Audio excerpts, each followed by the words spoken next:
Hello, everybody, and welcome to a Dominaria draft here on the channel. My name's Nikolai, and in this video, I'm going to go pick by pick and play by play through a Dominaria draft and talk through everything so you know what to do if you want to draft this format yourself. It's one of my favorites, so I'm really excited, and let's dive in. Okie doke. So one thing you need to know about Dominaria is that blue is just absurdly great, and I basically never play white because white is just like kind of an aggro color, and aggro is not that good. This pack is interesting. There was always a little bit of a debate around Llanowar Elves, how good it was. It's a card that can do good stuff, but the format ends up being really slow, so you just draw it in the late game. It's not the best, but it's still a fine card. I think I'm just gonna take Shivan Fire here. The Hallowed Omnivore is pretty great in the right builds, but it's kind of replaceable. It's also Pegasus Courser is pretty good if you do end up in white, but I never really prioritize it. Yeah, pretty nice. Shivan Fire is a great red common. Red's not the best color, but it does pair well with blue. Black-red has some nice decks.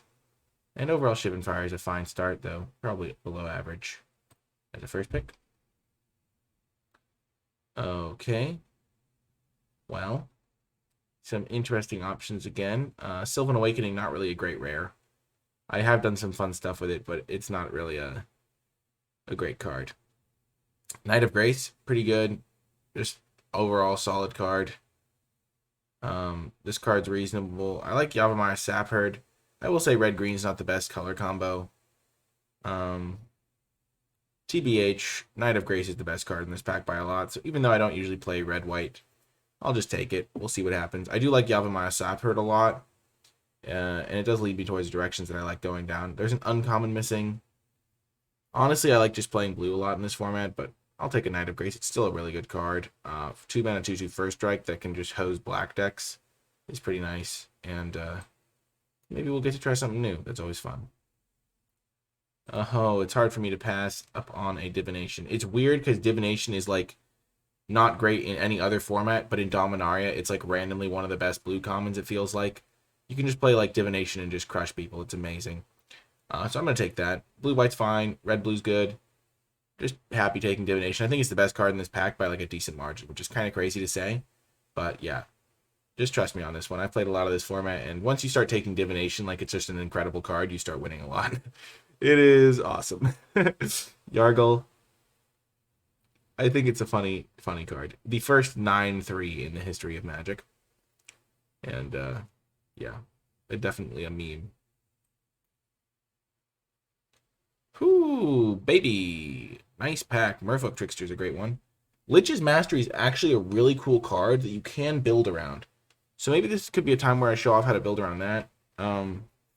It's an interesting card for sure. I mean, Merfolk Trickster is just fantastic.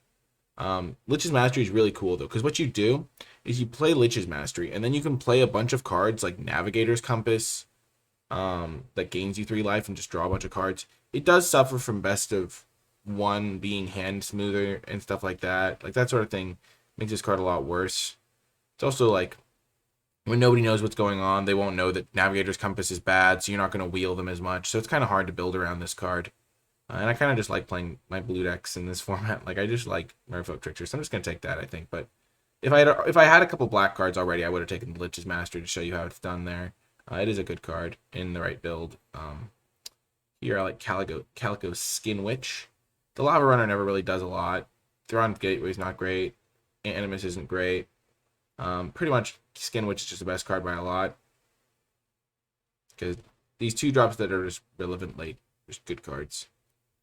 And then after that, I mean, this pack is kind of atrocious. This card's fine sometimes. Blue-black is a fine deck. Hopefully I can play blue something. I don't regret taking the Trickster, though. See, Arcane Flight is an interesting card. Here I'm going to be taking Grow from Ashes. I think it's the best card in the pack. But Arcane Flight's interesting because there is a turtle in this set. It's a 6 mana 4/5. I think it's called Cold Water Snapper. And it's hexproof. And so that if you are trying to build a control deck and you have 1 Snapper and 1 Arcane Flight in your deck, that can just be a win con. Grow from Ashes is just a great card, though. Wild Onslaught, it's fine in the right build. But Grow from Ashes is just a great common. Okay. And now we get another Skin Witch. Again, taking the Knight of Grace is like fine to do. I think Omnivore is better in some builds, but not in this spot. But like here, I do regret taking the Knight of Grace a little bit because it is kind of hard to end up in white because I just never prioritize cards like Call the Cavalry and other stuff like that because they're just not that good. A Skin Witch is fine though. We could end up in black-green, which would make Omnivore a better pick than the Skin Witch. We could also just end up in blue-black, in which case I'd probably rather have the Skin Witch because you might be a little creature light for the Omnivore. And then we can get a Blood Tallow Candle. I don't mind playing one of these sometimes because you might end up with some synergy pieces that make this card better than it looks. Lance is fine in some builds, but I'd rather just take the Candle. And we wheel Llanowar Elves. Well, that's kind of surprising. I mean, the card, I think, can be overrated at times, but it still can lead to some crazy explosive starts. It's better than these other cards. We're not going to play red. We're not going to play white. We're just choosing between the Sultai colors at this point because, I mean, we first pick this, second pick this, and have seen, like, nothing the rest of the draft. We'll take Sylvan Awakening. You can do some fun stuff with it in the late game if you like ramping out with Grow. It's not a great card, though. Curse of Ooze just isn't very good either. I actually liked Gift of Growth a little bit. Yargle's funny, but not very good. But Gift of Growth, you can sometimes get people with it. There's also Power Stone Shard, which can be spicy sometimes. Maybe we'll try to build a Power Stone Shard deck if I see a few of them. We'll just take it. I'm not going to miss any of the other cards. Okay, Befuddle, sometimes playable. Blue didn't look all that open, but blue's never that open when you play Dominaria. Let's just get rid of that, get rid of that. Let's just try to narrow it down between these three colors. Most likely, I mean, we just didn't really see a lot of red or white cards that I wanted to play. There's not a lot of those, period, but wheeling Llanowar Elves maybe means green is open. Last pick, Broken Bond. That's actually a playable card. Man, another Lich's Mastery. Interesting. Man, this pack is stacked. Cloud Rooter Sphinx is maybe the best common in this set. It's close with that in blink of an eye. There's another Divination. Memorial's pretty good. I'm just going to take Cloud Rooter Sphinx. This card is great. Blue, green, splashing black, or like some combination of Sultai is pretty good. Another Lich's Mastery is pretty funny. But my deck wouldn't really support it well anyway. Adeliz is really good in blue-red, but we only saw one good red card, really. There were some red cards that we saw, but they weren't really good ones. And Cloud Rooter Sphinx is great. Okay. So maybe red's going to look open in this pack, but we're going to just hold strong on what we've identified already. Journey Mage is pretty great, especially with you if you're combining it with like Skin Witches and stuff like that to make it cost less. Arcanist is also pretty solid. Drake is pretty solid. I'm just going to take the Journey Mage, though. Just a nice card. You can usually cast it for a little bit cheaper. You sometimes even play like a Tolarian Scholar, and that'll make it cost cheaper. Controlling a wizard is not that hard. We didn't really see any of the great black cards, so maybe we're just looking to play blue-green, in which case this guy gets a little bit worse. But I don't think we're going to splash red or anything, so I don't really need that guy.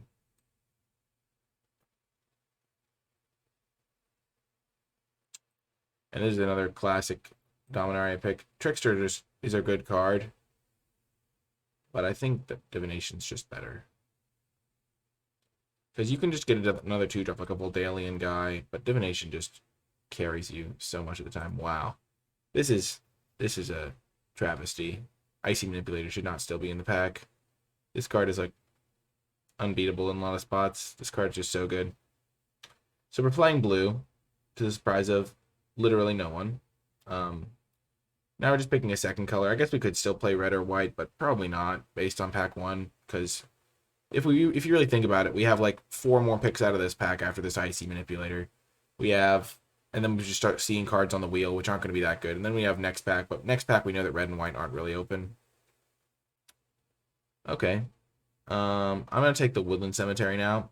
With Grow from the Ashes. I'm not going to splash a Skin Witch, but if I play blue-green, I could splash like a black removal spell if I wanted to. Yeah, I'm not going to play these cards. I already have one of those, and not really worried about it. Diligent Excavator. Nope. Not interested. Rescue, not interested. Not interested. I guess this whole pack is kind of bad. Rescue doesn't really have any applications. Excavator doesn't really have applications either, though.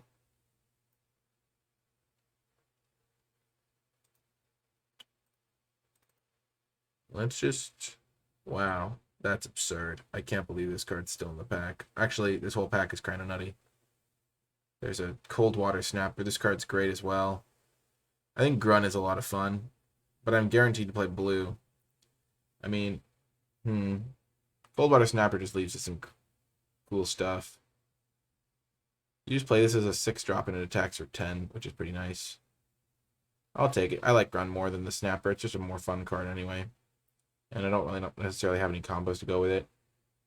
Soul Salvage can be a playable card. I could also just take the Mammoth Spider, which lines up well and doesn't involve me splashing.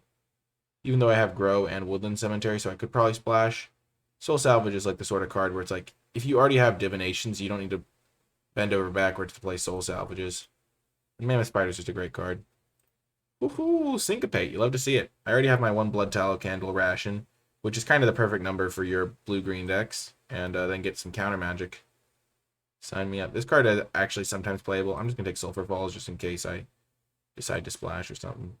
E2 Chronicle is great, but we're not really looking to play that direction right now. This card's bad, so we're not going to play it, but we'll take it so we don't pass green. We're not going to play Sylvan Awakening, I don't think. The card's just not very good.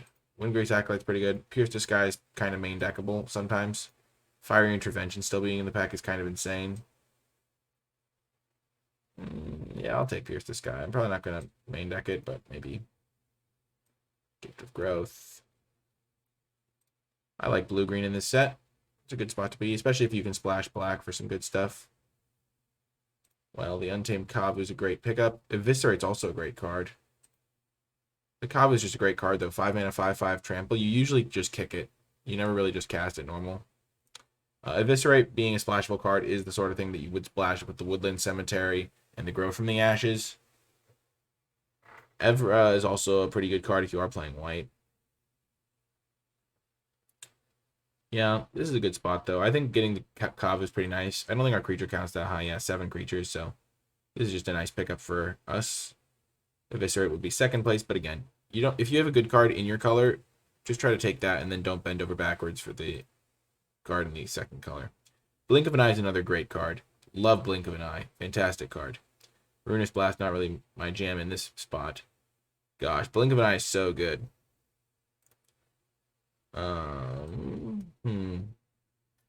Another Kavu could be good, though. Blink of an Eye is great interaction.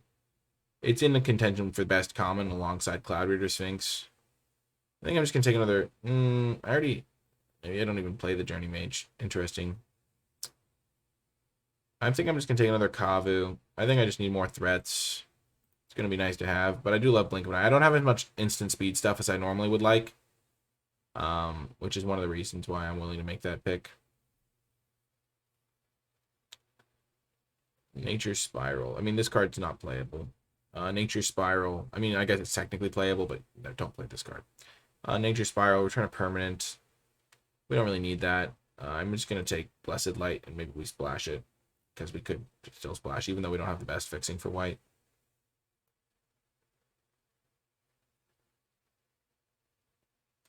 And now an Academy Drake. Just a nice late game flyer to win us the game.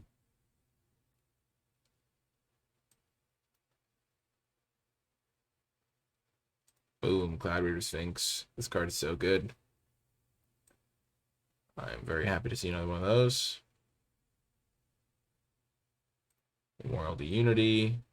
This deck ended up pretty good, I'd say. Ooh, Saproling Migration. Nice. That's a great pickup. And sure, we'll take this guy and not play it. So it looks like our deck is slightly light on playable, so we can just add some of these random cards. Don't really want to use, but maybe I'll need it for a 2-drop. Like, we have all of these random cards that we could include. I've just been honing this list down to be relatively stock in terms of, like, the cards we have here that are just solid cards. We don't have a lot of wizards for this Journey Mage. It's okay. We could live the dream with Sylvan Awakening. That's always fun. This card's sometimes really funny. If your deck doesn't quite get there, you just really get them and just end up with a cool threat. Sure, we'll just take Broken Bond. But like you can always just be like, okay, I'll play one Pierce the Sky, one Gift of Growth, one Broken Bond, one Tolarian Scholar. It's like not that hard to fill out your deck. These are just like the cards I'm like relatively okay playing. Befuddle's not the best in this spot, but it's pretty good with the Kavu and stuff. Because they really want to block it. So it looks like I'm not splashing, which does make Grow from the Ashes worse. But it's still good just because like ramping when you have cards like extra card draw and stuff is still nice. But I might not play it. You really want to be playing it if you're splashing because that's where you get the most value from it. Yeah, this deck ended up being pretty cool. It's just relatively stock. It's not that interesting. But it's cool. I like it. We'll put in the Memorial to Unity, of course. That'll be Flood Insurance. And then we can spice things up with the Sylvan Awakening, maybe. Here, I'm just going to play one Pierce the Sky, because there are, like, the cards you care about end up being, like, Cloud Reader Sphinxes anyway. Broken Bond is, like, reasonably, like, a reasonable card to play. I might play one Gift of Growth, just because I do have some pretty good creatures, even though a lot of them have Vigilance. How many creatures do I have? 10. I'm going to play the Tolarian Scholar, because it does make this Journey Mage a little bit better. And it's, like, not a horrific card sometimes. It can hold the ground a little bit. And then I need to add a couple more cards.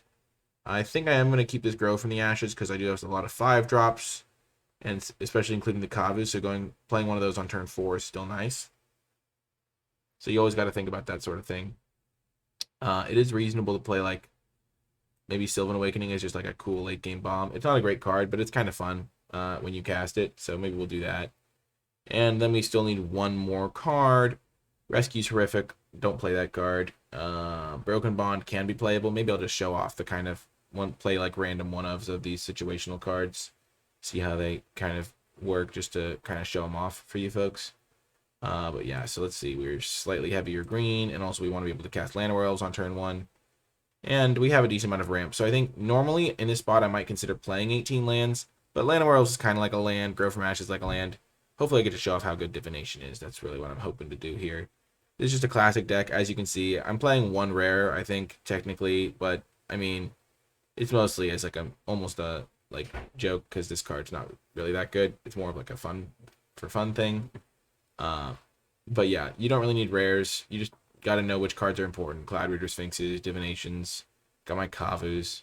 Let's just run this and I'll see how good it does, and I'll see you in the matches. Before I get to the games, I want to give a huge shout out to all the patrons who support my content at patreon.com/NicolaiBolas. If you've never seen Patreon, this is what it looks like. It is a crowdfunding site where individuals can support the creators that they enjoy the most directly via a monthly pledge. It is incredibly simple to set up. The rewards that you get for supporting are very transparent and easy to understand, and you can cancel at any time if your circumstances do change. There's tons of extra information on the Patreon page itself, so if you're interested, consider becoming a patron at patreon.com/NicolaiBolas. I also want to give a special shout out to all of the patrons who support at the credits level. I really do appreciate it. Without further ado, though, let's get to the games. Welcome to round 1. Easy keep, great hand. I'm a little bit disappointed that it didn't automatically choose me Dominaria lands, but such is life. I'll have to fix that after this one. Nothing wrong with this art, but you like to get into the zone. We're in a good spot here. We have 3 great commons in our hand. We have enough lands to cast them. Being on the play with Divination is really good because it means you don't have to discard to hand size. Okay, yeah, Jousting Lance is a weird card in the format, I'd say. I'm just going to cast Divination. I'd rather just cast my better cards. And then I'll deploy some threats next turn. Wow, Marwyn, eh? That is kind of a scary card in a lot of spots.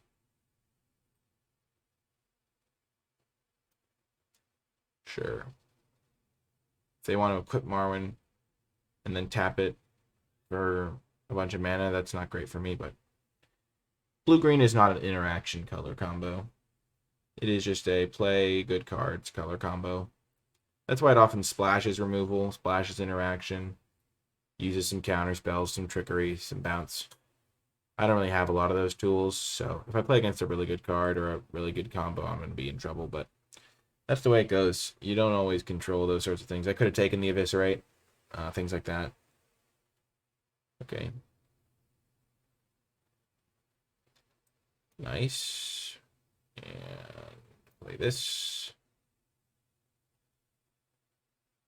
Icy Manipulator is my interaction piece. Perfect.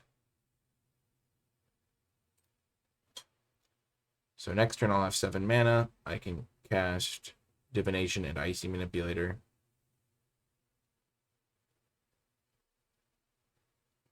Our opponent could have equipped Marwyn with Jousting Lance and then tapped it to cast the Envoy.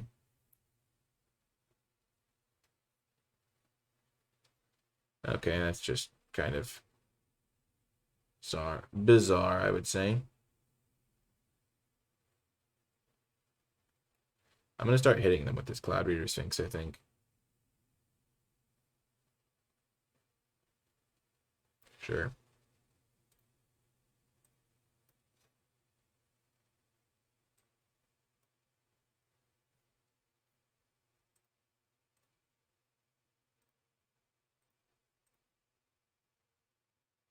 They're short on mana, so I'm just going to tap this thing down.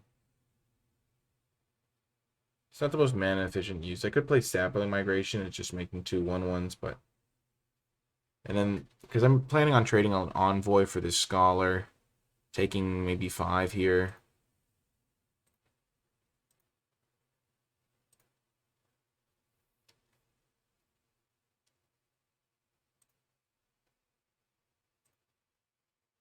And then next turn I'll just play the Kavu.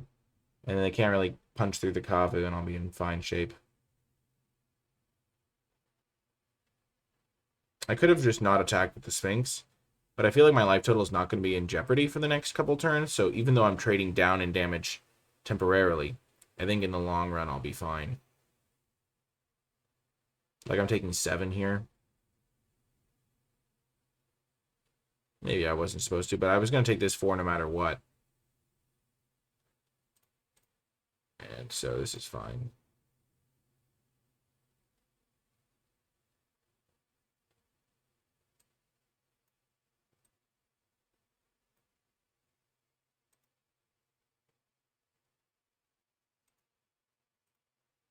Because this gives first strike.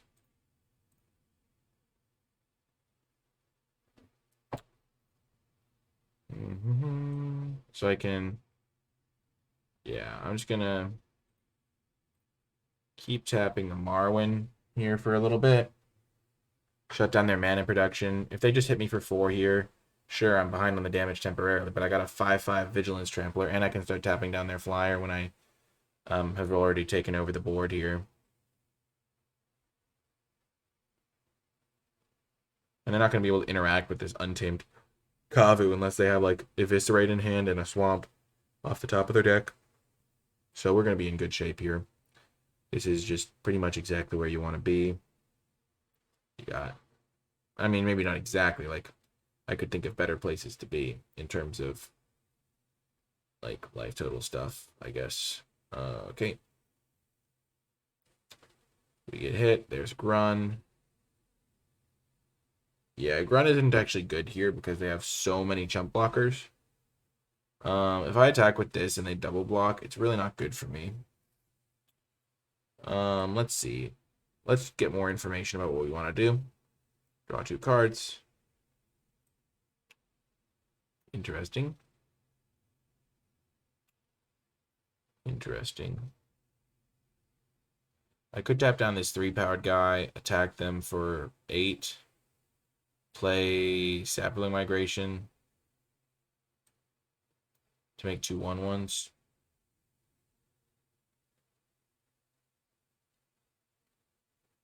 I don't really feel like playing Grun here. I could tap this and then play Kick, Grow from Ashes, and then play Sapling Migration. That could be okay.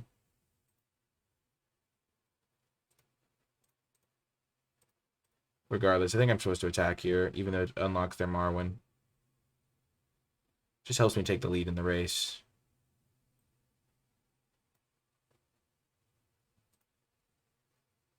And then I have extra outs if I draw my, like, Sylvan Awakening or something.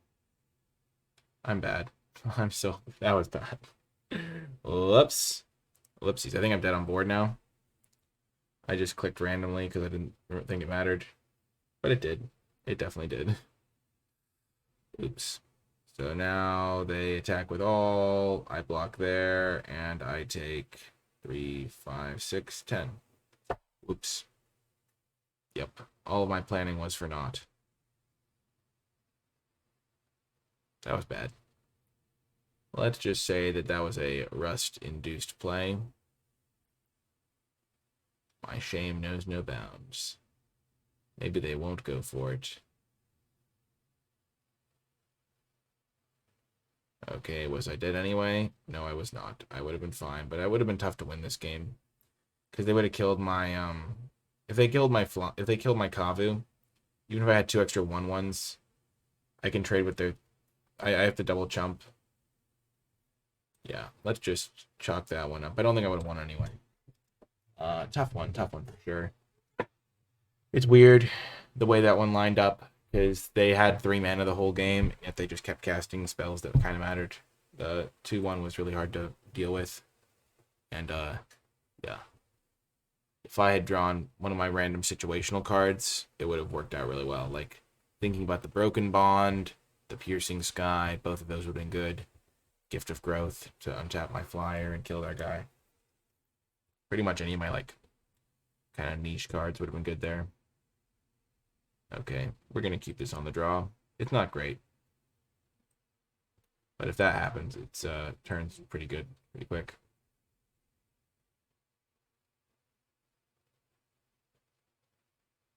Okay, this is going to be an easy matchup. That card is unplayably bad, I would say. Like, you can lose to it, so I might regret saying this is unlosable, but, like, you shouldn't lose to this card if you build a reasonable deck. Maybe also that game I was supposed to tap out for things slightly differently. I'm just going to avoid getting cheese. I'm just going to play my spell. Okay. We get attacked. There's Sylvan Awakening. Not a good card because you kind of just have to win the turn you cast it. Does not gain reach. But yeah, that last game I did have decision points. On turn 5, I maybe could. I don't know. I don't remember exactly if I had Untamed Kavu in my hand. Wow, they're just main facing Dark Bargain. It's an instant, bud. You don't have to. I also have mana up, so like it's not even playing around a counterspell. Okay, they have the Coldwater Snapper. Nice. That's why having something like Gift of Growth is good, because you can like sometimes just punch through a Coldwater Snapper or something. We're just gonna play our bigger guy. This guy just hits like a truck. And if they do amass some ground blockers, we can Gift of Growth to get through. No! You monster. We do want to hit land drops, so I think I'm going to Divination this next turn if we don't hit a land. Maybe I would play the Cloud Sphinx. I'll think about it a little bit more at the time, but I do want to hit land so I can eventually just cast this and get, like, oodles of damage.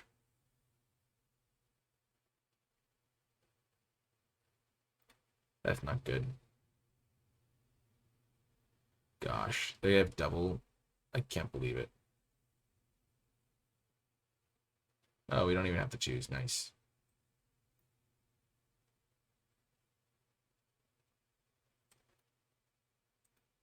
We'll keep Grun. This thing's going to bounce our guys anyway, so that's not great. But luckily, we're going to have Grunt just start clocking them for 10 every turn. Man, just infinite jump blockers. But to be fair, they're hitting me for like poke, like non-existent damage. So this is return all tapped creatures. So I'm gonna have to bounce my Llanowar Elves. Sounds good to me. I'll just take my Grun. Thank you very much. I probably should have taken Blink of an Eye over Untamed Kavu, now that I'm thinking about it. At the time, I didn't have any creatures, though, so I think it's a fine pick. They're just on, like, random one-drop tribal. All of these, like, cards that are just not very good. I mean, you could sometimes play this card, but, I mean, this is a yikes. Let's just say that much. I could lose to it, but I hope I don't.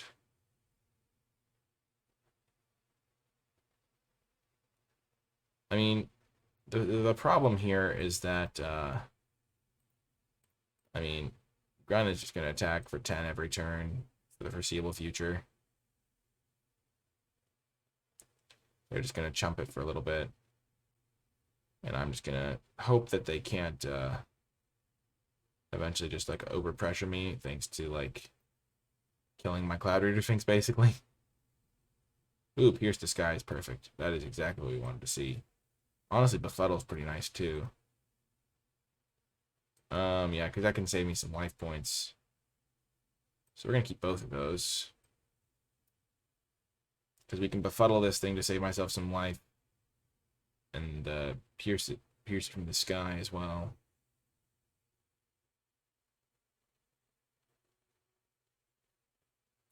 So this attack, what does that signify? It signifies that they have some sort of combat trick. But which combat trick would they have? I mean, there's a +1/+2. I mean, there's a +2/+1 combat trick in black.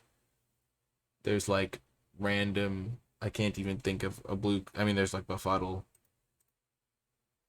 If they're playing +2/+1, good on them. But I'm just gonna block there. Okay, it's Befuddle. That makes sense. Yeah. And I'm not in a spot where I can just afford to take 3 damage because I don't want to get befuddled.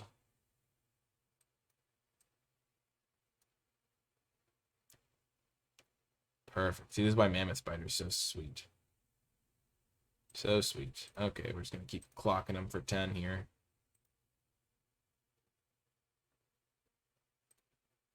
Just so much threat. So much threat.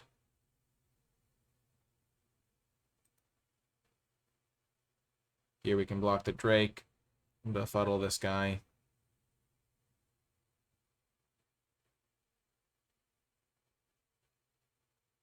Oh, yeah. Pierce this guy. Thou art a satisfying card. Our opponent is in bronze, so they can be, like, obviously, they might not have they just probably, in all likelihood, have never drafted this format before. That is a likely situation. Goodbye, Urgoros. You will not be missed. If I cast Sylvan Awakening for 1, 2, 3, I'll have 1, 2, 3, 4, 5. That's 10 damage. I don't think it's quite enough yet.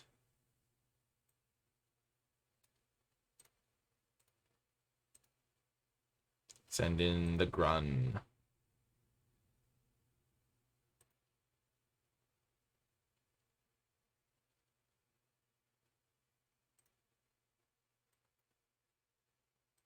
I think I killed him next turn with Sylvan Awakening, maybe. Okay. And the reason I'm not attacking with this thing and trying to get the untapped trick is because this guy won't double his power then if he doesn't attack alone. Okay, they play a Cold Water Snapper. And a Compass to gain some life. Interesting. Yeah, Compass not really a playable card if you aren't doing shenanigans. They have a Lich's Mastery or something. In that case, you should just hold the Compass until you draw your Lich's Mastery.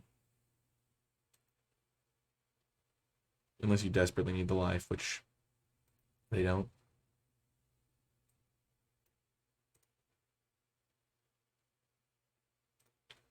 They have 4 blockers, and I have 1, 2. I'd have 6 land creatures coming at them. So that's, they can block 4 of them, and they take 4 or something.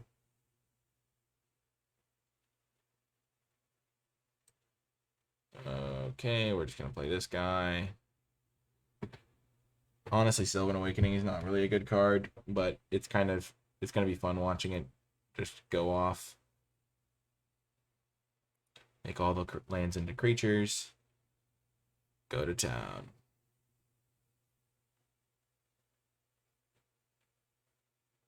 I've had some fond times with this card.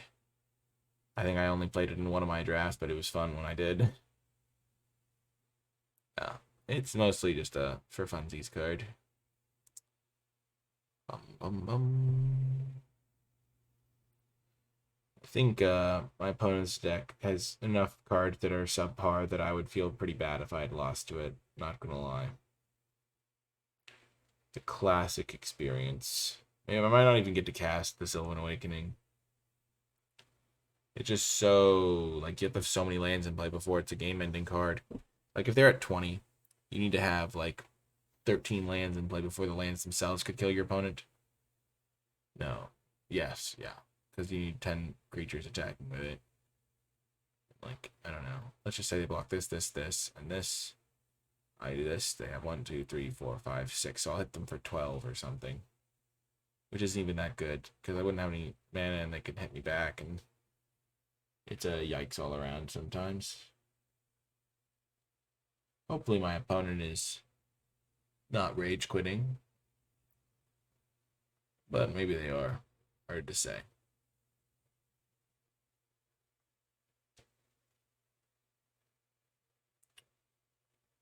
Yeah. Well, it looks like my opponent left. So hopefully next round is more interesting.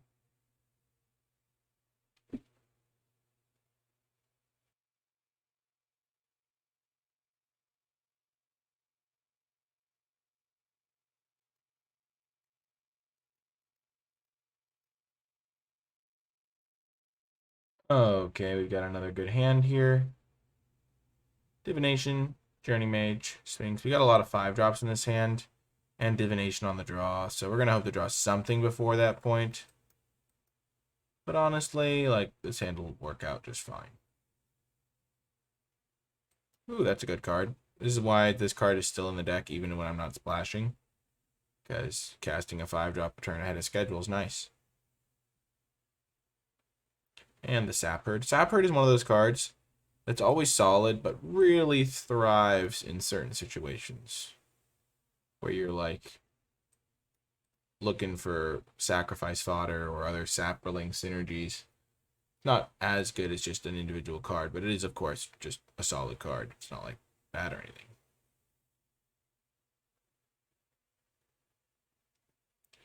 And they're playing black. Okay. And now we just jam. So for 4 mana, they can probably kill this.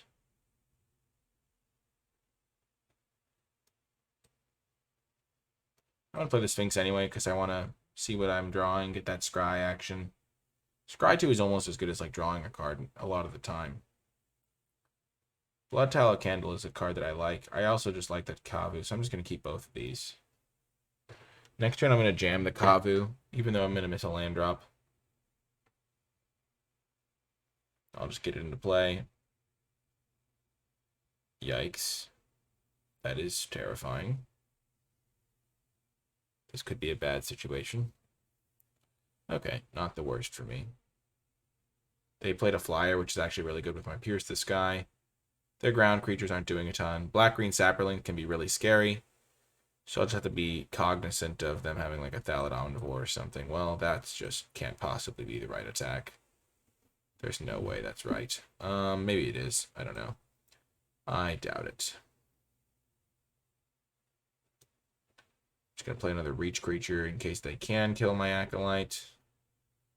Like there are cards that can put like counters on all their creatures. I'm gonna probably play the Journey Mage and just bounce one of their Saprolings. Like, I have Pierced this guy to kill the Acolyte. I can't believe this attack, honestly. They have to have something. It's a little bit of a shame because I'm not gonna just not block their Acolyte because I have Pierced this guy. But it is a flyer, and they're not as likely to have future flyers. Let's just hope they use their combat trick on that thing, yeah. So, okay. If I had waited a turn, it would have been nice there, but let's just do this. Okay, and then we can pierce this guy on their Acolyte. We didn't hit a land, which I was hoping to do. Okay, that is definitely a somewhat problem.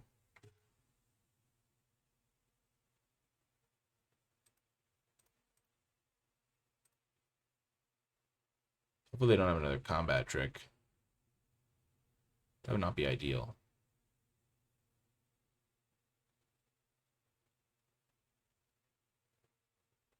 Sure.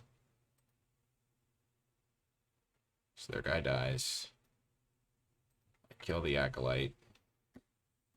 They're down to 2 creatures, one of which I'm going to just bounce with this Journey Mage.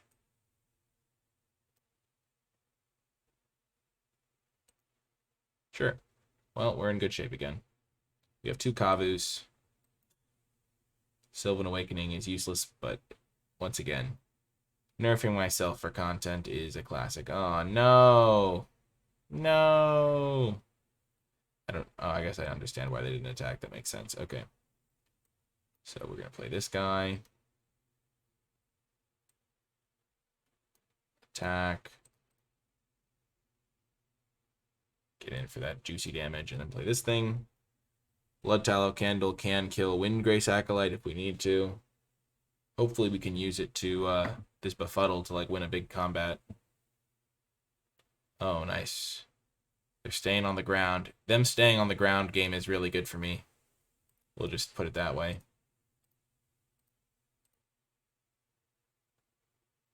They can't really block because of this Blood Tallow Candle threat of activation. And I just get to play this thing. I guess I could technically play this, but I'm just going to wait until next turn and then kick it, probably.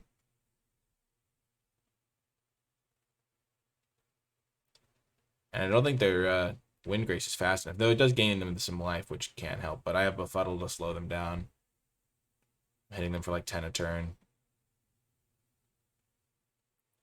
Okay, that was some good mills for me. And I have this Sylvan Awakening to close it out.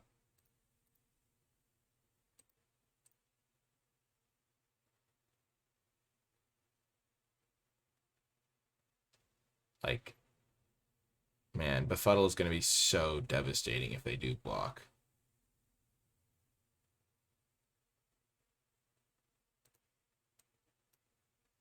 Like, honestly, I could just savage them just by Blood Tallow Candling their Spore Crown Thallid. Like, I don't even need to. Like, they're probably trying to get it out of my hand by, like, doing it that way. How much damage do I have? I have 4, 5, 6, 7, 8, 9. So I'll have 6 2/2s coming out of next turn. I'm just going to play this thing. Wait, how much does this thing cost to activate? 6, yeah. It is 6. I can't use it. Yeah, I'm just going to play this thing. Next turn I'll play my Sylvan Awakening and just win the game. Attack all. Maybe they'll be able to survive. Most likely not. Okay, them attacking makes them less likely to survive. We'll just put it that way. Hopefully they tap out so that we can just have them dead on board without them having mana. So this is like 6 to 12 damage. 13, 14, 17, 27 points of damage. And they can block 3 of it. Okay, they can block. Okay, sure. They're dead on board. I think. So let's just say they block. Let's just say these 3 guys weren't in play. Yeah, they're still dead.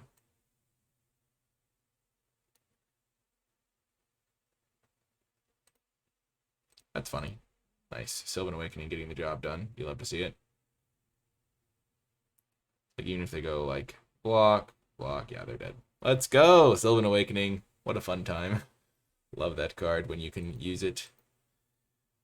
Such a vibe. Such a vibe. Just real good times in the El Royale sometimes. Cast Sylvan Awakening, hit my opponent for like 20. It's funny because I don't know how that game would have been if I had replaced Sylvan Awakening with like a random other card. Because maybe it would have been closer. Because they were at a high life total. Just, it feels like with my candle out there and having a lot of stuff, they would have been in trouble. But yeah. Befuddle. Just crushing them, honestly. Just kind of a devastating performance. Okay. Let's go. Well, another great hand. Turn 1 Land Royals, turn 2 Divination. Sign me up. This is the dream. This is the dream of Dominaria. You start off with an extra land, and then you immediately recoup your card disadvantage, and then you cast your Cloud Reader Sphinx on turn 4. Oh my gosh, this is gorgeous. This is actually just insane. And they're playing like random kicker aggro, which is just not a thing. We'll play this first, just in case I draw my tap land. Which I did not, but that's okay. Next turn I'm playing this, and then I'm going to kick the Sapling Migration. And the game's just over already. Like, it actually feels very over. They're just playing random do-nothing 2/2s, and I'm playing, like, real cards. Not like these cards are, like, not real cards, but, like, in the context of the format, they're very meaningless. Like, I just get to play my Mammoth Spider, and they're just done. Like, these cards just struggle to punch through a Mammoth Spider. They struggle to punch through 4 Saprolings. Yeah, okay.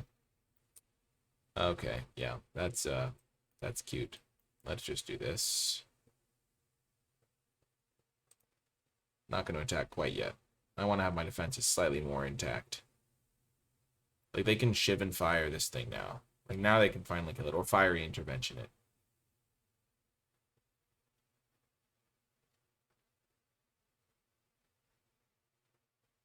Man, this card is really not a good card. This one is one of those ones where it's like, something went wrong, so I'm playing this card. This is one of the reasons I don't like playing aggro, is because you just, like, you put this card in your deck, you're like, well, I can't really be an aggro deck. Yep, fire intervention. I guess I could have attacked with it because they were going to fire intervention it anyway. Yep, okay. We will Mammoth Spider. And Candle. If I could have survived a turn to have up my Gift of Growth, then my Gladiator Sphinx was going to really take over. Rampaging Cyclops is funny because it sounds like an aggressive card because it's like rampaging, but it's also like useless as an aggressive card because you just play like a Sapperling card and it just doesn't do anything.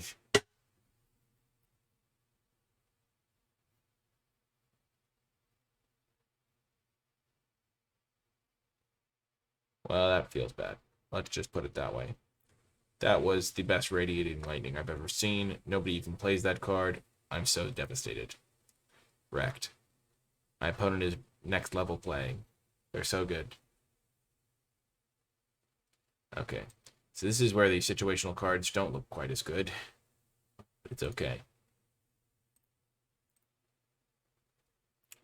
If they play a card with kicker, I'm in trouble.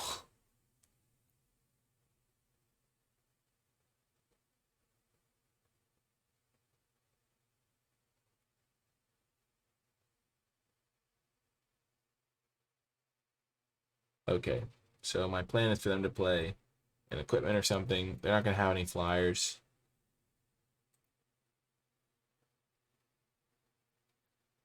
Okay, this is actually fine for me.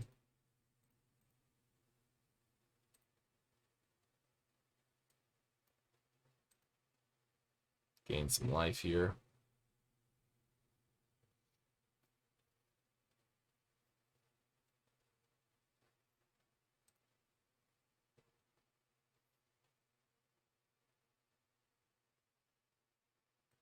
Gosh, I'm gonna. Oh, that doesn't do bonus damage. Let's go.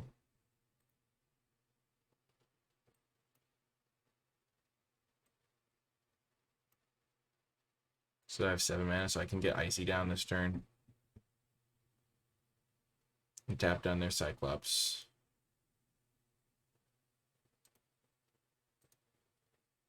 Next turn, Candle it. I'm still not in great shape, because if they ever draw a kicker spell... Okay. Whew, I was worried it wasn't going to give me priority for a second. I was like, why would it do me like that?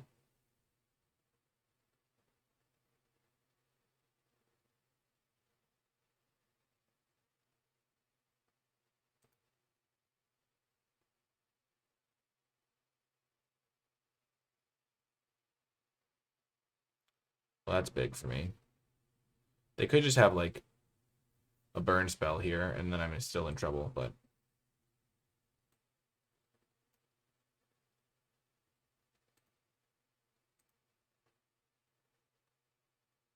Kill that guy. I'm still in some trouble here.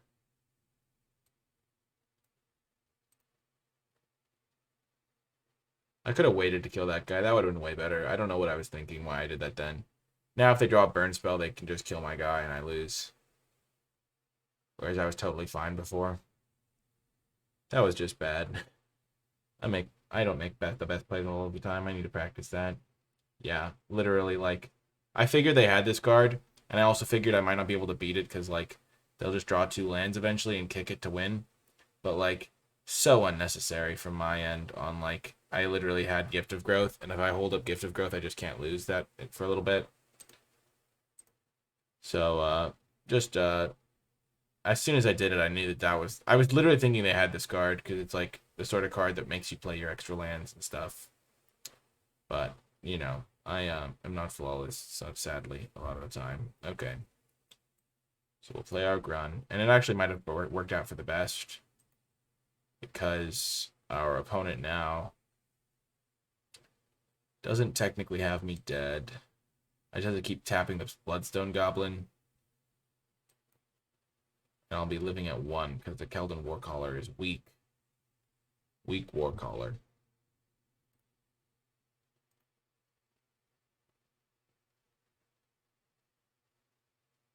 Man, that Radiating Lightning. That was something. And they have a combat trick. Well, shucks. Wow, not even a good combat trick. Wrecked. Well, that was pretty devastating. I guess if you play enough random bad cards, you get me eventually. The Radiating Lightning is not a card that really, it's not really a main deckable card. Like, you can side it in against Sapperling stuff, but, like, I guess in best of 1, I mean, you get wrecked by Pierce the Sky and Broken Bond sometimes. And it was like, I drew all of my situational bad cards, and they weren't good. And my opponent drew their situational bad card, and it was, like, the best card they could have had in their entire deck. Just devastated me. Yeah, so that's just the way it goes. I, respect it. I feel like usually I'm going to win that matchup if I just draw, like, more of my actual spells and not my random, like, jank cards. But, I mean, I did put the random jank cards in my deck, so, because they do have a purpose. Blue-green especially is often the deck that runs the most random jank cards because it doesn't have real interaction, so it needs to get interaction from those random, like, kill an artifact. You're like, okay, I can actually stop my opponent to some degree.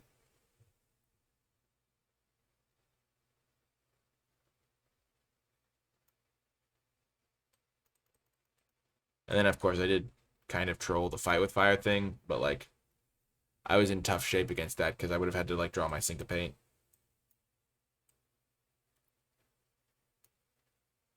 I'm just going to play the Llanowar Elves because I'm planning ahead to turn 4, where hopefully I Divination into a 5-drop to cast on turn 4. So even though I'm, like, wasting a mana this turn, it'll pay off in the long run, hopefully. And it does not.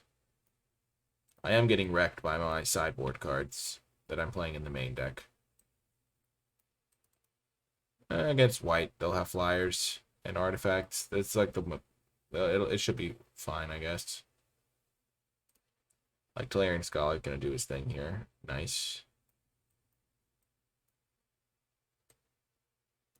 Like, this is the best case scenario for this bad boy.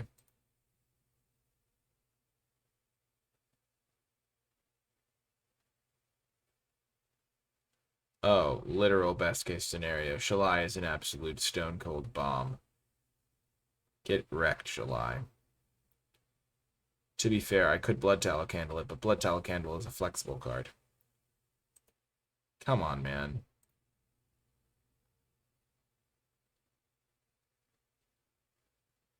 What you doing, man?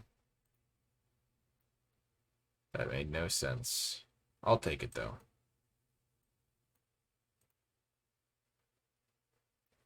Just kill that immediately and call it a day.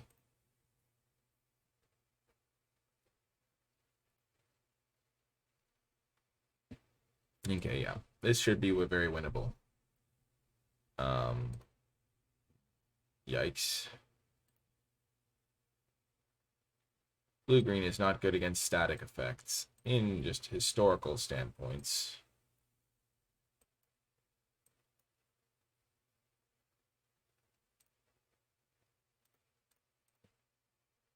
Because, like, if they have a static effect when you don't have a lot of removal, it can go badly. Okay, okay.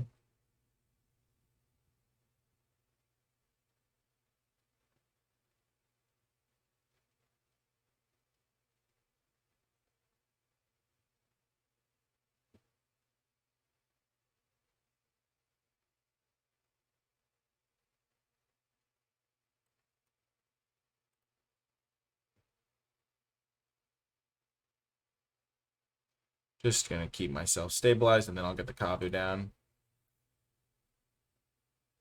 I think I'm winning this game. I've got a lot of good cards to draw.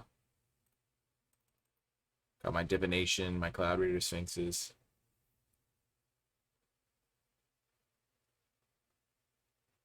This is just like a very typical gameplay experience. It's not like anything crazy. The deck isn't like super spicy. The deck doesn't have any like insane synergies. Just got some solid Dominaria cards in it. Well, let's think. What could they have? The worst case is them having put 2 counters on everything. So let's block as if they have that. Because that would be the worst for me. So that would mean that I want to put...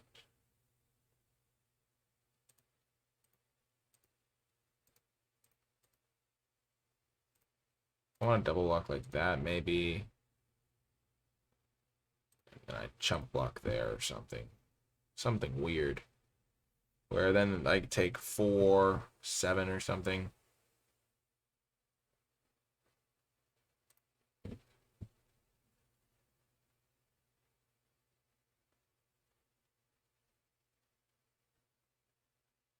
Okay, so they had that. Okay, so I am just taking that. Okay, interesting. Yeah, so they basically traded their gift of growth for my effect, which is fine.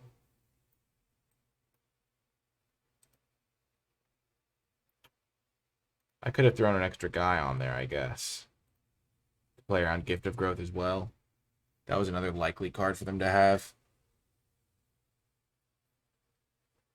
It's just they had 8 mana and they attacked all. And so Wild Onslaught was the first card that came to mind.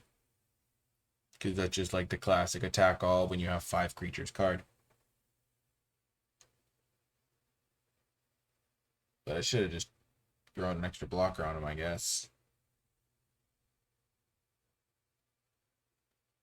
Because killing that Spore Crown Thallid is really high value.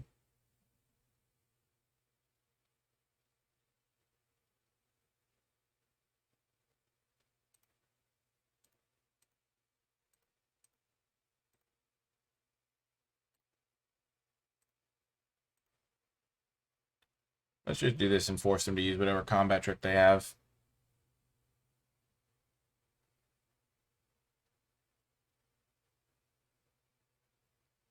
They'll just won't have access to it in the future, which is nice. It could be like put a counter on the guy, but I'm not going to give them some extra fodder to eat when it could easily just be another gift of growth. Wow. I guess that's fine for them because they're trading a 2-2 for my 2-3.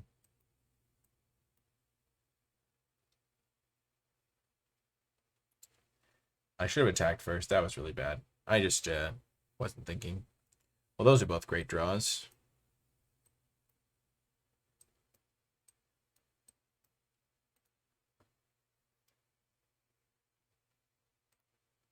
I could have hit him for 5 and they wouldn't have been able to do anything about it.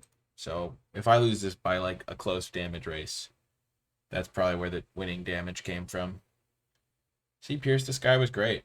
I mean, it does. I mean, blue decks are the most common. They're the most fearsome. And so having Pierce the Sky is a totally legitimate thing. It just so happens that I haven't played against the decks that have the cards Broken Bond is good against. Broken Bond is worse as a main deck card than Pierce the Sky. But I still think I'd... Oh, wrecked. Yeah, Invoke the Divine, also a fine main deckable card. They're going to regret using that as soon as I play this Icy Manipulator, but still.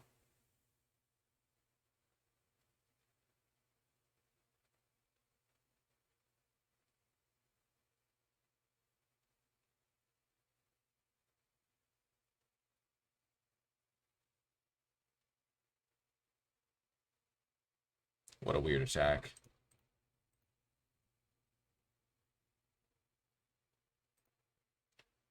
Let's just do that.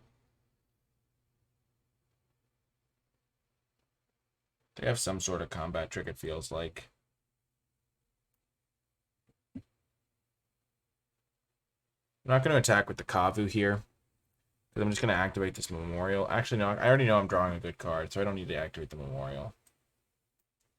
But I'd rather use the Kavu on their turn, because then I get to prevent them from...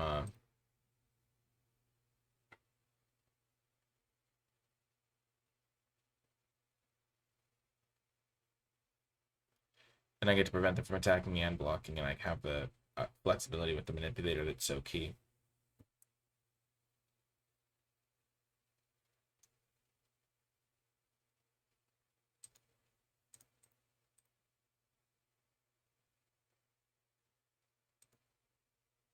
I don't know what they have.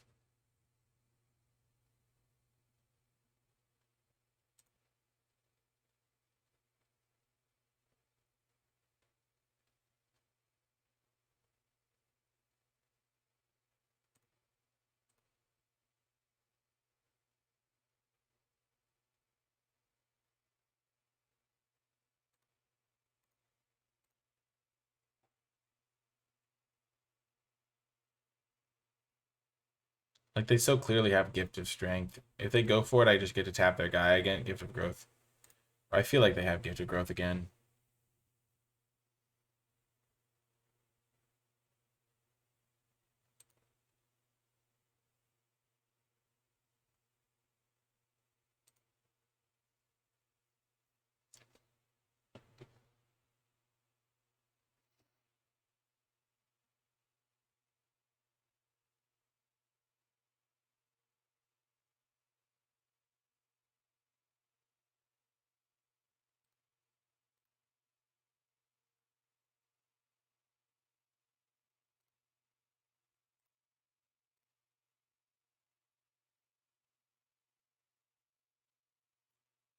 Okay, I can just make a 4/4 flyer.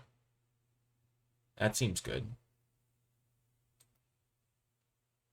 Probably better than another Kavu. Ooh, nice. So I only have 6 lands, so I'm going to have to wait on that being a 4/4 flyer. So I probably should have taken another Kavu. I just miscounted my lands. It felt like I had infinite lands, but I sacrificed one of them, so that's how it goes. Okay. Well, I don't need those. I can just play this as a flyer normally. I don't have to draw a land to do it.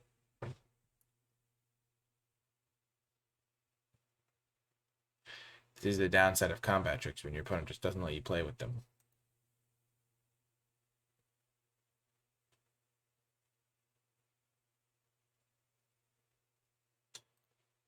They are going to get to use their combat trick here, though. Just not the greatest for me. So I think I'm going to finally make them use it.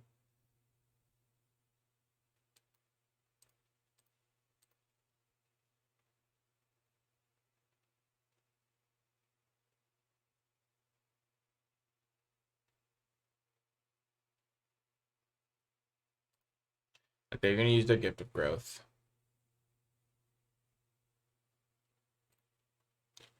Okay, they're not going to use their Gift of Growth.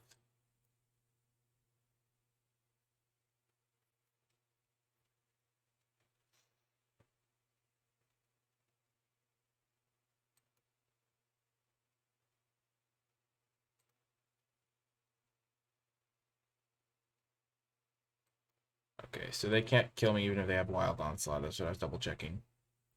I just have to make sure I block 2 things. Oh no, I suck at math. No, they have 4 guys. Never mind, I'm fine. Okay. Ooh. Wild Onset plus something else would get me.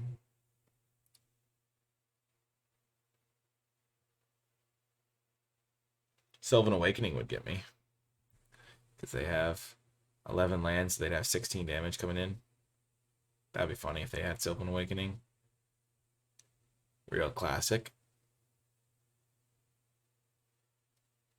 These games have been really odd because I'm getting wrecked by like combat tricks and I'm just making like random play mistakes sometimes. Like kind of small ones, but like still. And my opponents are playing a bunch of random cards. But it's still nice.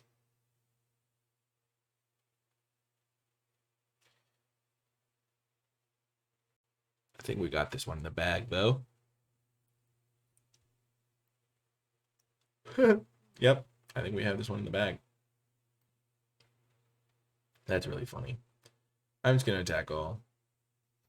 I don't think I could handle the Sylvan Awakening anyway. Let's go. Oh, just casting Sylvan Awakening is very satisfying. And the record is 3-3, or 3-2, so break-even record. It's always nice, like, being able to appreciate a break-even record is really a sign of a good mental state when you're playing Magic. Like, it's like, well, I won some, I lost some, and I had a fun time overall. That's the goal. If you can't be happy with a 3-3 record, I mean, you're probably maybe taking it a little bit too seriously. Though it's nice to strive for more, but like some drafts, it's just not in the cards. I mean, I don't know if there was a direction I could have gone that draft that would have led to me having an absurd deck. Maybe if I'd like, I don't even know. No, like you can never know like exactly where you're gonna end up. So you're not gonna be like, oh, if I'd started off forcing this 2-color combo, could have ended great for me. Easy, just cast Migration on turn 2. The 2 1/1s are pretty nice. And this should be an easy win if they're playing Lava Runner. Unless, of course, they're like smurfing. And they're like, smurfing is a term where it's like, oh, they're just playing out of their minds. Okay, well, never mind. This could be really bad. We're going to do this. Get their combat trick out of their hand. Okay, run amok. Run amok, I mean.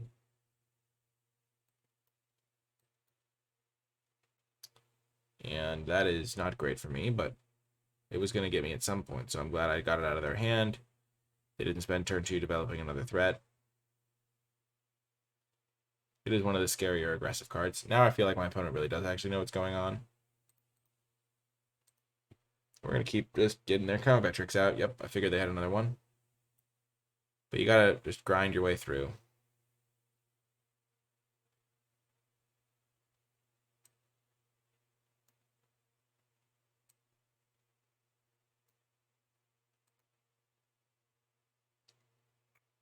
I could have tried to like counter their run amok with my own Gift of Growth. But I'd rather just like make them use their run amoks now. And then I cast my Cloud Rooter Sphinx or a Mammoth Spider at some point, and then it's just like game over. Blue-red is one of the better archetypes in the set. I'd say that, yeah, if they have Adelies, I'm in trouble. Because that card just takes over.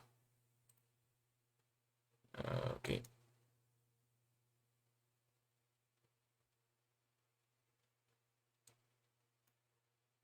Actually, we'll keep the candle. They can kill Adelies. I don't have a lot of ways of killing Adelies. If they have a way to kill my Sphinx here, I just lose. Okay, their own Sphinx. Not great, but still manageable for now. Now, I guess our main plan is to eventually kill this Adelies. They're getting a big scry too here. My Gift of Growth is going to have to do some major work. And by major, I mean major, major. They're scrying 2 to the top. Let's start with this. See what that tells us about the situation. We can cast and activate this in 1 turn, so we might as well just chill here. Take stock of the situation. Kichu Chronicler, not a great vibe for us. Gotta be said. That is a problem.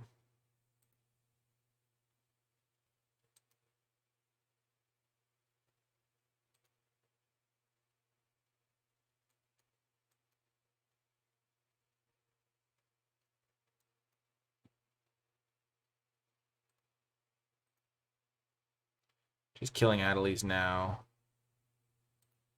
Has to be done. They get to attack me for infinite damage. And they might just have lethal.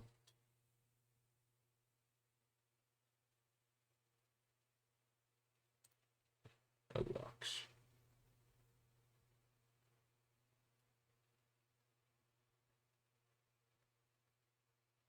Yeah, this was just problematic.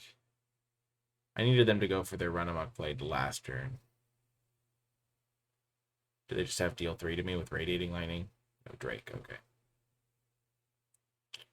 Well, that was something.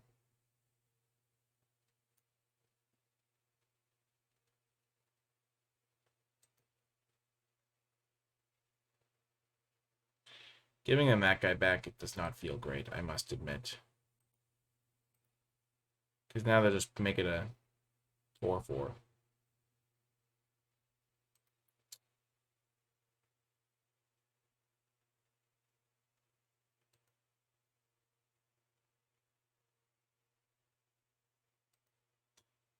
Wow, my guy loses all abilities too. Wrecked. Well, as I said, I mean, they have a great deck. They got their Runamucks, their Adelies, their Opt. Every card they played was really good. I mean, this card is really bad if you don't know what you're doing, but if you do know what you're doing, then it's like terrifying because it's like, oh my gosh, wrecked. Unfortunately, it doesn't give it back flying, or else this would actually be okay for me. But yep, GG. But yeah, they had a good deck. My deck was slow, so it was not good against those random aggressive ones. But 3-3, such is the way it goes sometimes. I mean, it's good for some fun, good for some Sylvan Awakenings, and that's just the way the drafts go sometimes, and it's a pretty solid performance. 3-3 from this deck. I wouldn't really expect that much more. I didn't have any rares, didn't have any, like, great uncommons other than this, like, Icy Manipulation. I mean, I had some solid cards, don't get me wrong. But, like, I didn't have, like, an insane deck. I was playing some marginal stuff. But hopefully you got to kind of see how Dominaria works. This is how I approach the drafts. I just think that this is a pretty good formula, and I end up in decks like this at easy amount because I just really think cards like Divination shine. I will say that my perspective on Dominaria is largely best of 3 based, because that's mostly what I've played, so that's really where cards like slower cards like Divination get to shine, but they're still good in the format, I think, even if you are playing best of 1 in your draft, and hopefully you got to see some of that here. Anyway, if you did make it all the way to the end of this video, in the comment section down below, leave hashtag awakening victory, because those are always a lot of fun, and or just leave hashtag the lands are coming, because yeah, it's a fun time when you can use your Sylvan Awakening. And yeah, you remember to hit the thumbs up button, subscribe for more content, and comment below with your questions, your thoughts, your feedback, how you've been enjoying Dominaria, all of that good stuff. If you would like to support my content, you can do so via Patreon. Patreon.com/NicolaiBolas is the place to go. It does help me continue to make these videos, and I'm really grateful for the support. Anyway, though, I hope you enjoyed this video. I enjoyed making it. It's always fun to revisit these older formats. And yeah, hopefully you are enjoying Dominaria yourself if you get the chance to try it out. That's going to do it for this one, though. I hope you enjoyed it, and I'll talk to you next time.